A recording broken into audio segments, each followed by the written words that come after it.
আসসালামু আলাইকুম ওরহমতুল্লাহি ওবরাকাতুহু। এখন বর্তমানে আমি অবস্থানে আছি চট্টগ্রাম রাঙ্গুনিয়া মরিয়নগর চৌমনি।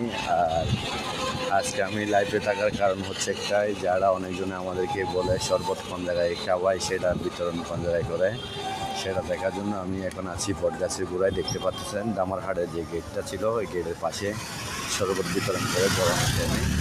তো আশা করি আমি এখন চলে যাচ্ছি চৌমনি পাগলা মামার মাজারের গেট দিয়ে। আশা করি বুঝতে পারতেছেন, সবাই ভিডিওটা একটু শেয়ার দেবেন। আর এখন আমি ব্যাংকের দিকে রওনা করছি।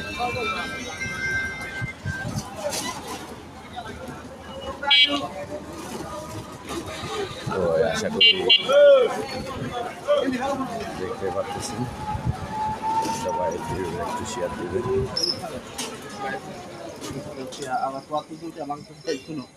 আচ্ছা আচ্ছা।